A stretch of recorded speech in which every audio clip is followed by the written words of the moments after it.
Hi, welcome to another video of my channel Physics with Shoham. In this video, I will explain and experimentally verify the Brewster's law. In the context of polarization of light by reflection, Brewster's angle is a special angle of incidence at which, when unpolarized light is incident on a surface, the reflected light becomes completely polarized. At this angle, a particular state of polarization is transmitted without any reflection. This angle is called Brewster's angle, and it was named after the Scottish physicist Sir David Brewster. We can show the existence of Brewster's angle with the help of Fresnel equations for reflection and refraction of electromagnetic waves at a dielectric surface, which are derived from the Maxwell's equations. If light initially traveling in a medium of refractive index n1 is incident on another surface of refractive index n2, then the reflection and transmission coefficients for P and S polarization states are given by the following four equations, which are known as the Fresnel equations. The angle theta I, theta r, and theta t stand for the angles of incidence, reflection, and transmission respectively. Note that the polarization state P indicates that the electric fields of the incident, reflected, and transmitted waves are on the plane of incidence, which is the xz plane in this case, whereas the state S denotes the case when the electric fields are perpendicular to the plane of incidence. The suffixes 1, 2 signify that light is incident from medium 1 to 2. The two cases are equivalent when the light is incident normally on the surface, but they differ for oblique incidence. Let us focus on the expressions of reflection coefficients for the two polarization states P and S. We can clearly see that the expression for R12P becomes 0 when the denominator tan theta I plus theta t becomes infinity. We know that it happens when the angle theta I plus theta t approaches 90 degrees or pi by 2 radians. Hence, if the incident light is having p state polarization and it satisfies theta I plus theta t equals pi by 2, then it will have zero reflection coefficient, or in other words, it will not be reflected at all. Now, instead, if the incident light is unpolarized, the reflected light will not have any p component to its polarization state. It will be completely polarized with its electric field perpendicular to the plane of incidence, or the S state in short. By some simple geometry, it can be shown that for this special condition to be satisfied, the reflected and transmitted waves have to be perpendicular to each other. Finally, by applying Snell's law at the interface of the two media, and by taking help of the previous result, we can derive that the angle of incidence satisfies the formula tan theta I equals n2 over n1. From definition, this angle is the Brewster's angle, so tan theta b equals n2 over n1. For air-water interface, n1 equals 1 and n2 equals 1.33. So by plugging them into the Brewster's angle formula, we get theta b equals 53.06 degrees. To perform the experiment, we need the following three items: a candle, a dish containing water, and a linear polarizer. The candle will be our source of unpolarized light. The dish containing water will reflect the candle light, and the linear polarizer will be used to check whether the reflected light is polarized. If you don't know what a linear polarizer is, it is an optical filter which linearly polarizes unpolarized light. It has something known as the transmission or pass axis. Linearly polarized light incident on the polarizer having electric field along the transmission axis will pass through it almost unabsorbed. However, if the electric field is perpendicular to the pass axis, no light passes through. Now, if the incident light is linearly polarized and the electric field makes an angle theta with the transmission axis, only the component of the incident amplitude along the axis will go through. Hence, the emergent intensity has the expression I0 cos squared theta, where I0 is the incident intensity. This is known as Malus law, which is named after Etienne Louis Malus. So I showed you the candle and the dish, but I didn't show you the polarizer because I was waiting for this moment.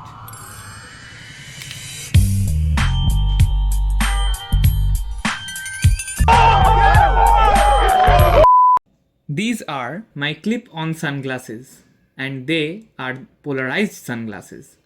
I can show you its effect on linearly polarized light. See, as the light from my laptop screen is polarized, you can't see anything through the sunglasses at a particular angle.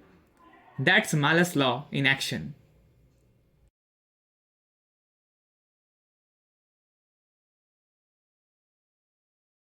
I know these sunglasses were made for reducing glare due to reflection, which essentially is achieved by blocking the polarized reflected light caused according to Brewster's law. As the reflected light from the wet ground or the windscreen of a car will be polarized in the horizontal direction like this, the electric field will oscillate like this, and the sunglasses need to block them, then it means that the transmission axis will be perpendicular to this direction, which is like this. So the transmission axis should go like this, and so we can say that it is actually parallel to the shorter side of the sunglasses. This is the shorter side, so the transmission axis runs like this, parallel to the shorter side of the sunglasses.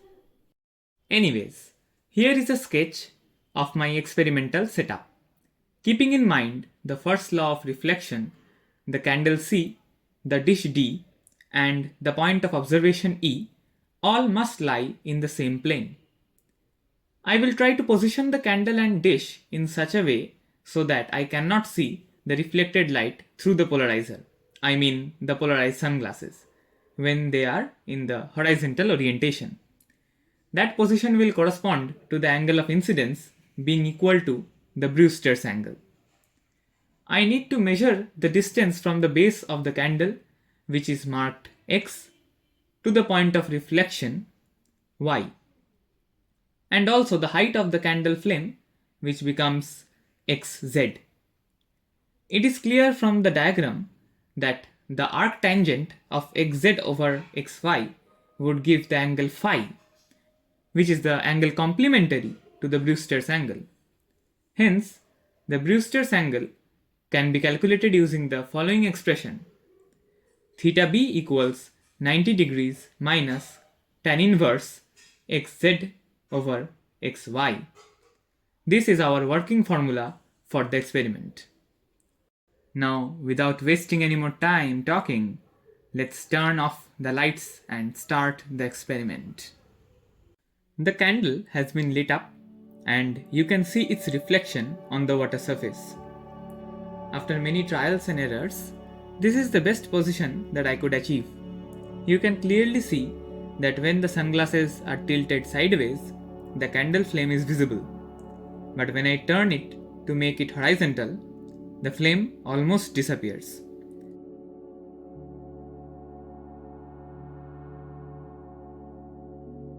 With the naked eye, I could not see the flame at all, even though it is slightly visible on camera. That might be because of the camera's light sensitivity or the fact that the polarized sunglasses are not perfect. Looking closely enough, you can see that the wick and the stem of the candle is not visible at all, even through the camera. The reflected light from the candle is actually polarized in the horizontal direction and is blocked by the polarizer. This proves Brewster's law.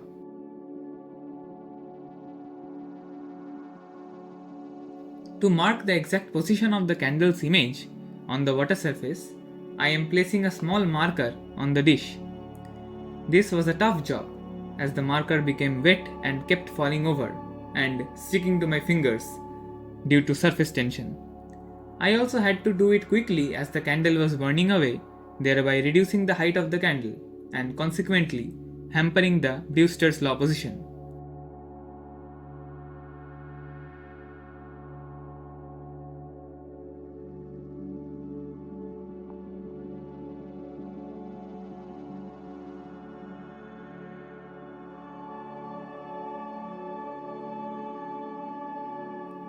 Once I successfully made the marker stand in the correct position, I extinguished the candle.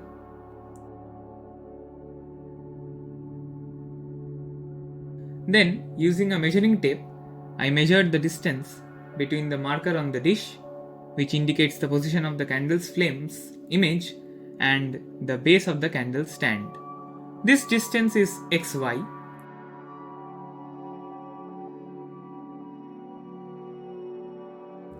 Then I measured the height of the candle flame, which is the distance between the base of the stand and the wick.